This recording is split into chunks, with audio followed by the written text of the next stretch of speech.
మీ business ఏదైనా మీ ఊర్లో promotion చేయాలంటే అది సుమన్ టీవీతోనే సాధ్యం. ఇప్పుడే సంప్రదించండి. నమస్తే, welcome to Suman TV. Rayachoti Annamayya district Mallur కస్మా. ఆడపిల్లలకి చదువు ఎందుకు, ఆడపిల్లలకి పెళ్లి చేసేస్తే సరిపోతుంది, అయినా ఆడపిల్లలు 10 వరకే ఎక్కువ అని అంటుంటే, అంతేనా అమ్మాయిల జీవితం, అంతేనా వాళ్ళకంటూ ఒక టాలెంట్ ఉంటుంది, వాళ్ళకంటూ ఒక లైఫ్ ఉంటుంది. ప్రతి ఒక్కరు కూడా ఆడపిల్లని ఒక భారంగా చూస్తుంటారు. ఎందుకు అలా చూస్తుంటారు? ఎందుకు ఒక చిన్న చూపు? ఓ అబ్బాయిలు అయితే ఏదో చేసేసి సంపాదించి మాకు ముసలి వయసులో ఆదుకుంటారు అని అనుకుంటుంటారు. కాకపోతే ఆడవాళ్ళు ఆడపిల్లలు కూడా సమానం. ఇలా ఆలోచన ప్రతి ఒక్కరూ చేస్తుండడం వల్లనే ఆడవాళ్ళు చాలా వాటిలో వెనుకబడిపోయి ఉన్నారు.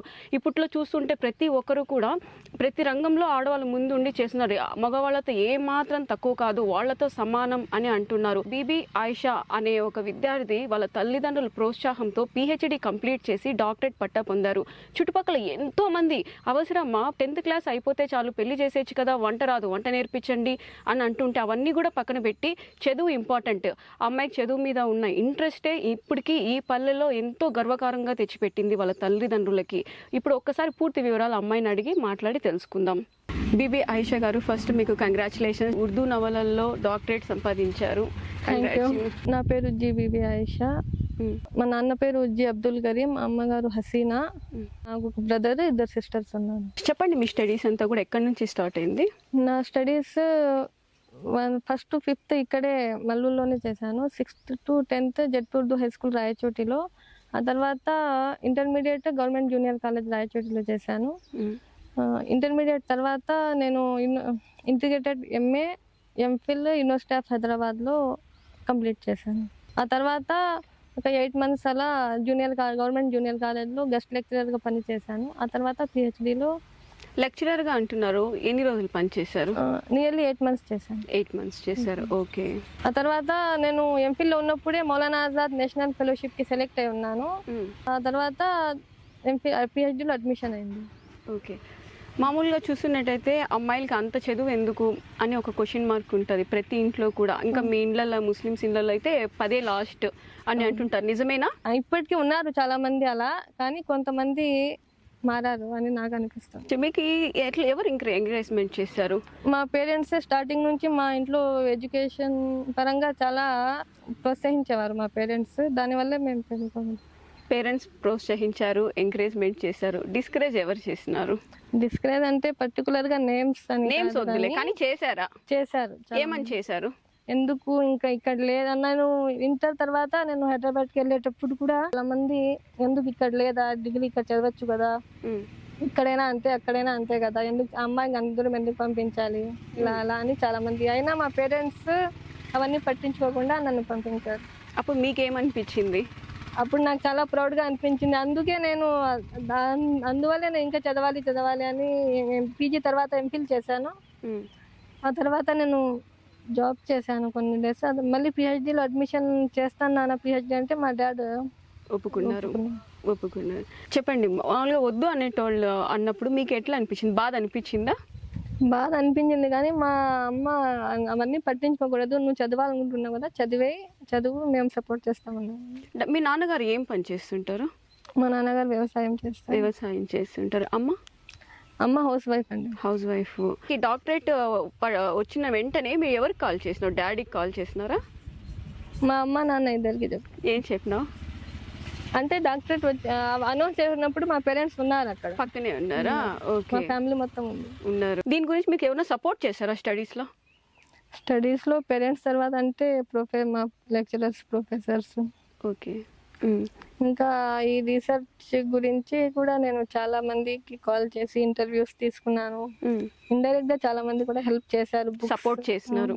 ఉర్దూలో ఇన్ని నవలు రాసినారు కదా, సుమారు ఎంత ఉండొచ్చు ఇప్పటి వరకు? చాలా అన్కౌంటబుల్ ఉంటాయి. అవునా? ఓకే. దాంట్లో మీకు ఫేవరెట్ నచ్చింది, మీకు ఏదైనా ఒక నవల్ ఉంటే ఒకసారి చెప్తారా? కైసే కాటు నైన్ అంధేరి అని ఒక వాజిదా తబస్సుమ్ అని ఫేమస్ రైటర్ హైదరాబాద్ నుంచి. సో ఆ నవల నాకు చాలా ఇష్టం.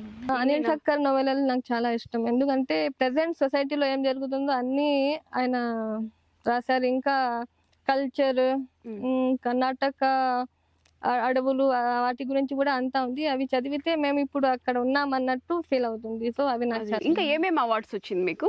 నాకు మౌలానా ఆజాద్ నేషనల్ ఫెలోషిప్ వచ్చింది. ఇంకా ఏపీ సెట్ క్వాలిఫై అయ్యాను.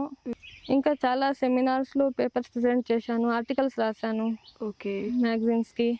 కొంతమంది పెళ్లి చేసుకున్న చాలా మంది కూడా సపోర్ట్ చేస్తారు. వాళ్ళ అత్తమామ కానివ్వండి, వాళ్ళ భర్త చాలా మంది సపోర్ట్ చేసి ఎంకరేజ్ చేసి నీకు నచ్చింది నువ్వు చెయ్యి అని చెప్తూ ఉంటారు.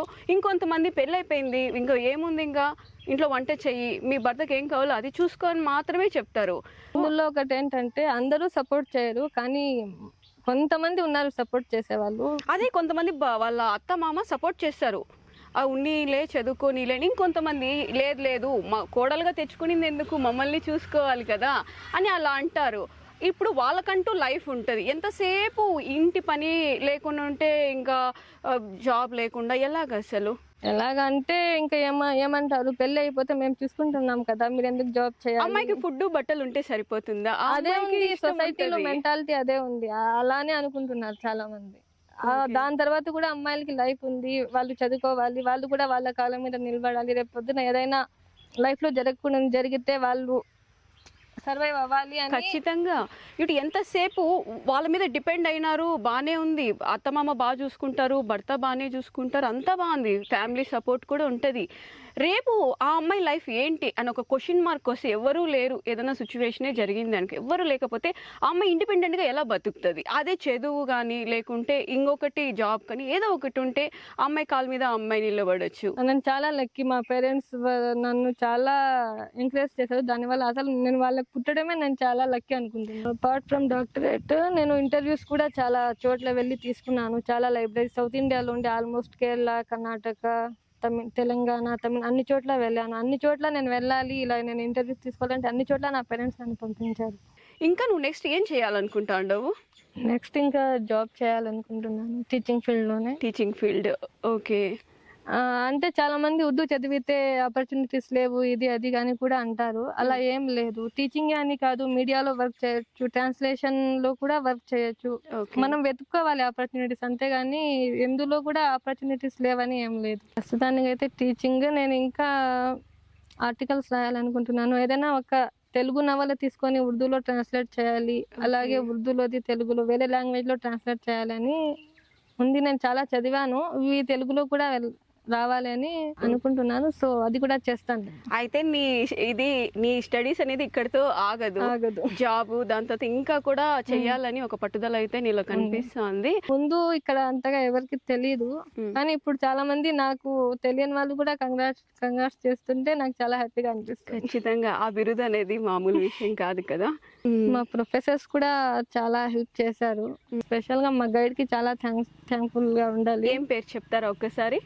Doctor M Aminullah, professor, department of Urdu, Sri Venkateswara university. Professor Muzaffar Shehmiri sir అని, నేను ఆ సార్ దగ్గర ఎంఫిల్ చేశాను. యూనివర్సిటీ ఆఫ్ హైదరాబాద్ లో నేను చదివేటప్పుడు sir head of the department గా ఉండేవారు. ఆయన దగ్గర ఎంఫిల్ చేశాను. డిగ్రీ నుంచి నేను చదివాను ఆ సార్ దగ్గర, ఎంఫిల్ కూడా చేశాను.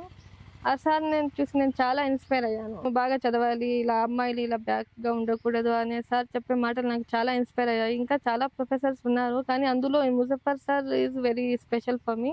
ఆ సార్ తర్వాత founder, vice chancellor of doctor Abdullah Urdu university Kurnool. Vice chancellor అయిన తర్వాత కూడా నేను కాల్ చేస్తే చాలాసార్లు నాకు పిహెచ్డీలో హెల్ప్ చేశారు సార్. సో దానికి కూడా నేను థ్యాంక్స్ చెప్తున్నాను. నువ్వు ఎవరికైనా మోటివేట్ చేయాలి అంటే ఏం చెప్తావు? అమ్మాయిలు ఎందులో కూడా బ్యాక్ అని కాదు, కానీ యాక్చువల్గా విలేజెస్లో ముస్లిమ్స్ అమ్మాయిలు చాలా మంది చదివించట్లేదు. అలా చదివిస్తే వాళ్ళలో ఉన్న టాలెంట్ కూడా బయటకు వస్తుంది, చదువుకుంటారు, వాళ్ళ కాళ్ళ మీద వాళ్ళు నిలబడగలరు. మా బ్రదర్ అబ్దుల్లాకి నేను చాలా స్పెషల్ థ్యాంక్స్ చెప్పుకోవాలి. నా ప్రతి ప్రాబ్లంలో, నా ప్రతి మంచి చెడులో తను చాలా నాకు సపోర్ట్గా ఉంటాడు. మా తమ్ముడు. ఓకే. మేము ముగ్గురం అక్క చెల్లెలమైనా మాకు ప్రతి విషయంలో, ఎడ్యుకేషన్ అనే కాదు, ఏ విషయంలో కూడా మా తమ్ముడు చాలా హెల్ప్ చేస్తాడు.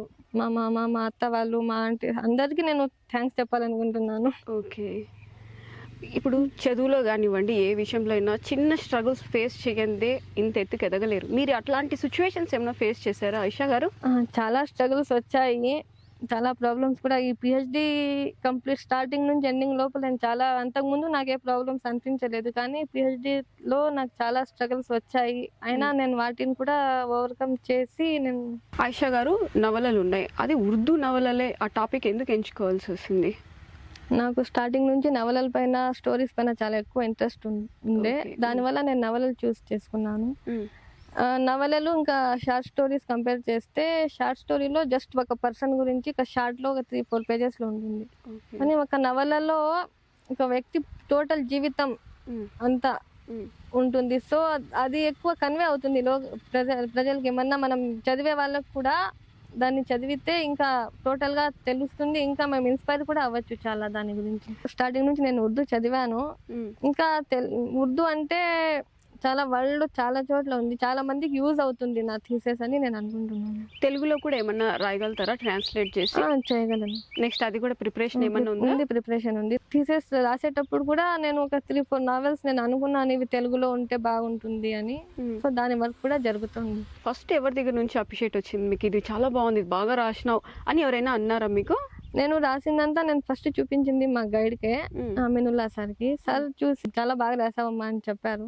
నవలలు మొత్తం రాశారని అంటున్నారు కదా, ఏ టాపిక్ మీద ఎక్కువ నడిచింది? అది ఎక్కువ సోషల్ కల్చర్ పైన, ఇంకా బిఫోర్ ఇండిపెండెన్స్ ఆఫ్టర్ ఇండిపెండెన్స్ పైన ఎక్కువ నావెల్స్ ఉన్నాయి. 1960 తర్వాత ఒక నవల 400-500 పేజెస్ ఉంటుంది. ఓకే, అది చదివి ప్రాసెస్ అనేది చాలా కష్టం. దాంట్లో మళ్ళీ ఇంట్రెస్ట్ ఉంటే ఏదైనా చేయొచ్చు. చెప్పండి మీకు నచ్చిన నవల ఏదైనా ఒకటి ఉంటే. నాకు అనిల్ ఠక్కర్ నవల रिश्ते చాలా ఒకసారి చెప్తారా? అది रिश्ते जमीन से उतरी चीज़ नहीं है, वो ऐसे ही नहीं बनते. रिश्ते बनने के लिए पहले उसको सींचना पड़ता है, उसको बीज बोना पड़ता है, तब कई कुर्बानियाँ और समझौतों के बाद ही रिश्ते परवान चढ़ते हैं. బాంధవ్యం అనేది ఆకాశం నుండి దిగి వచ్చినది కాదు, బంధాన్ని ప్రేమతో రాజీతో ఫలవంతం చేయాలి అని దాని మీద. మీరు రాసిన తీసేసి ఒకసారి చూస్తామా? ఎన్ని ఉండొచ్చండి ఇది మొత్తం మీరు రాసింది దాన్ని? ఇది 550, అరౌండ్ 550 ఉందండి. ఇదిగోండి, Bibi Ayesha, doctor of philosophy in Urdu. ఈ బిరుదు అనేది ఈ అమ్మాయి సంపాదించింది. ఎంఫిల్ చేశారు కదా ఆయిషా గారు, అది కూడా చూపిస్తారా? Okay, MPhil master of philosophy in Urdu, దీని గురించి ఒకసారి చెప్పండి. ఇది ఐవానం కే ఖబీదా చరాగ్ కా తన్ఖీదీ ముతాలా అని ఒక నవల పైన చేశాను. ఈ నవల ఇండియా 1857 తిరుగుబాటు కంటే ముందు జరిగిన దాని గురించి నవలలో ఉంది. అప్పటి కల్చర్, అప్పటి వాళ్ళ ప్రాబ్లమ్స్, ఇంకా తిరుగుబాటులో ఎవరెవరు పార్టిసిపేట్ చేశారు అదంతా. ఫ్రీడమ్ ఫైటర్సే కాదు, నార్మల్ మనుషులు కూడా చాలా కాంట్రిబ్యూట్ చేశారు, కానీ వాళ్ళ గురించి బయటికి రాదు. అది మీరు దీంట్లో తీసుకొచ్చినారు. చాలా మందికి చదువుకోవాలని ఉంటుంది, జాబ్ చేయాలని ఉంటుంది, కాకపోతే విలేజ్లో చదువు మీద అంత అవేర్నెస్ లేక చదివించకుండా బాల్య వివాహాలన్నీ కూడా చేసేస్తుంటారు. ఇప్పుడు బీబీ ఆయిషా చెప్పినట్టు చదివించండి, వాళ్ళల్లో చదివిస్తే ప్రతి ఒక్కరికి ఒక టాలెంట్ ఉంటుంది, ఆ టాలెంట్ అనేది బయటపడుతుంది. అదే కాకుండా జాబ్ అని వాళ్ళు ఇండివిజువల్గా కూడా వాళ్ళు ఉండగలుగుతారు. బీబీ ఆయిషా గారు ఇంత టాలెంట్ ఉన్నారు. అలాంటి టాలెంట్ ఉన్న పీపుల్ మన రాయచోటి అన్నమయ్య డిస్టిక్లో ఉన్నందుకు నిజంగా మనం గర్వకారణంగా ఫీల్ అవుతున్నాము. ఇంకా ఇలాంటి సక్సెస్ మీ లైఫ్లో చాలా రావాలని చెప్పి, ఇలాంటి అవార్డ్స్ చాలా తీసుకోవాలని చెప్పి సుమన్ టీవీ తరపు నుంచి మనస్ఫూర్తిగా కోరుకుంటున్నాను ఆయిషా గారు. Thank you. నన్ను గుర్తించి నన్ను ఇంటర్వ్యూ తీసుకున్నందుకు సుమన్ టీవీ యాజమాన్యానికి ధన్యవాదాలు. ఇది నా ఒక్కదాని సక్సెసే కాదు, ఇది మీరు మా ఉర్దూకి ఇచ్చిన వాల్యూ అని నేను అనుకుంటున్నాను.